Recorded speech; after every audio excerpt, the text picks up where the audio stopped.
What is going on, everybody, and welcome back to Fantasy Football. I am quite late. My birthday was Friday, and then I was just doing stuff on the weekend, so I've had to push this back. I did get my NFL predictions out on Sunday. If you haven't seen those, go watch them. But yeah, I'm sorry. This is probably going to be a little bit worse, a little bit shorter than the other ones, but let's just get right into it. Starting with the Wisconsin Weasels going up to 4-0. They have a 4-win streak as they keep going, beating the Salt Lake Skiers 193-164. And the Salt Lake Skiers go down to 1-3. They are having a bad time. They got their first win last week, but dropping one here today. Looking at the chart, Skiers actually had the advantage for a bit, but then Weasels got it. Looking at the stats, not really much interesting. Josh Jacobs for the Weasels had 27 points. That's a lot of freaking points. Tua only had 15. AJ Brown had 38 for the Skiers. Man, that was a good game for him. Puka Nacua had 32. That's why they signed him. Puka Nacua now a Weasel, and he's already doing good things for them. Mark Andrews had 25. That is quite a lot of points for a tight end. On defense, not really anything interesting. Fred Warner had 9 for the Skiers, and Foyesade Alukan had 11 for the Weasels. Antoine Midfield also had 14 for the Weasels. Pretty dang good on defense for them. On the bench, nothing really interesting at all, but since Tua played poorly, Lamar Jackson probably would have made a huge difference as he had 29 points, almost 30 points. Pretty good game for him. Now, the Charlotte Cobras also going up to 4-0, obviously a 4-game win streak. These teams are not losing, at least the Cobras and the Weasels aren't, as they beat the Royville Rhinos 193-128, a huge victory. This is actually the very first game that the Charlotte Cobras have not scored at least 200 points.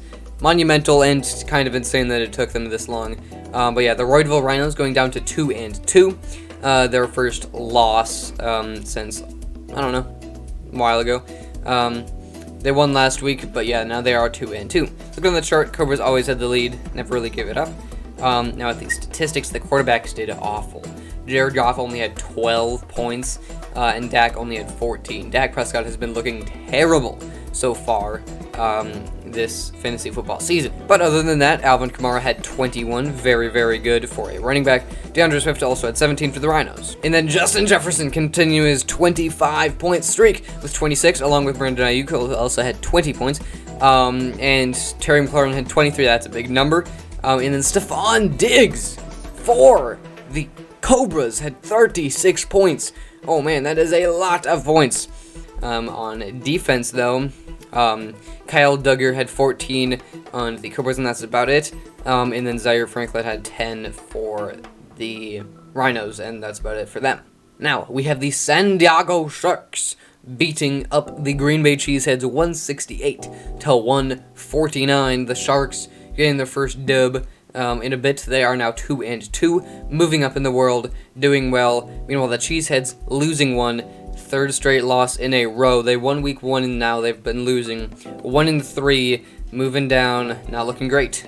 The chart, they switched places. It was fairly even. Then looking at the players, Joshua Allen, 36 points. Oh man, that is quite a lot of points for the Sharks. And then Christian McCaffrey had nearly 50 points, 48. Oh my god, that is insane. 48. I've not seen that big of a number. Isaiah Pacheco for the Cheeseheads, though, had 24. Not bad for him whatsoever. And then they also had Romeo Dobbs, who had 18, but otherwise, yeah, really not impressive whatsoever. And then on defense, the Cheeseheads had really all the firepower. Bobby Wagner with 18.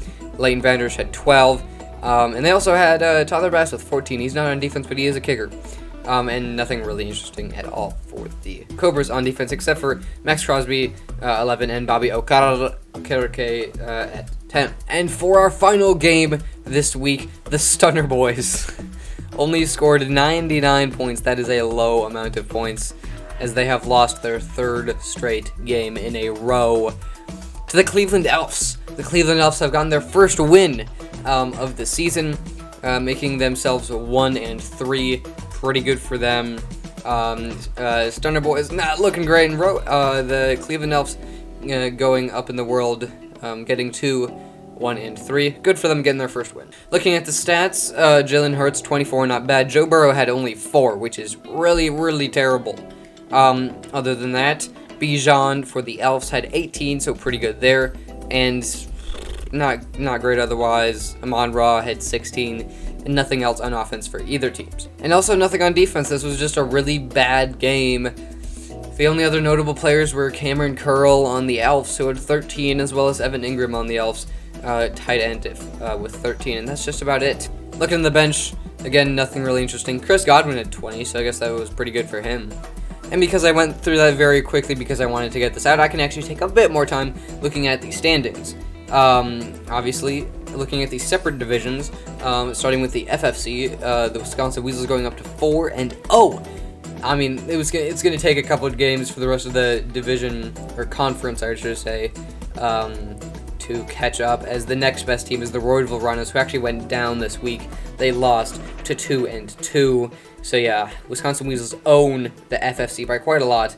But the other two teams, the Elves and the Cheeseheads, the Cheeseheads lost, and the Elves actually got up to 1-3 this week. The Elves actually going up 3. I'll check on that in a second. But yeah, they're going up 3 to number 5 overall, at 1-3, and the Rhinos obviously going to 2-2.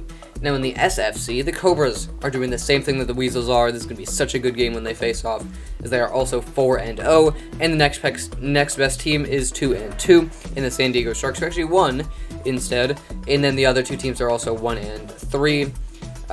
Yeah, it's not looking great. It's very top-heavy in the SFC right now, as Stunner Boys on a bad trajectory. Salt Lake Skiers, I feel like later in the season they could get something going, but for now, they're losing. San Diego Sharks, pretty mediocre, and then Cobras dominating. I also wanted to look at the overall Charlotte Cobras #1 team in the league, just because of how many points that they have scored. 4-0, along with the Weasels, who are also 4-0. And then at number 3, a 2-2 team, San Diego Sharks. Also 2-2. The Rhinos, they go down 1, swapping places with the Sharks. But they are both now 2-2, and the rest of the league is 1-3. Some of them winning, actually only one of them is winning, the Cleveland Elves, who were the previous only team to be undefeated or not have a win. They got one, and they're moving up 3, all the way from last place to 5th place, basically seconds compared to the rest. Cheeseheads at 6, Salt Lake Skiers at 7, and then the Stunner Boys going down 3, as they have lost 3 games, but the Cheeses have also lost 3 games to number 8, so really all these teams are fairly even, except for the Elves, who might have some going. But yeah, that is going to do it for today's episode. I hope you all enjoyed. It was kind of, I don't know, put together very quickly, but I kind of didn't have time, so I've enjoyed, and I will see you next time. Next week, I don't care. I'll see you next time.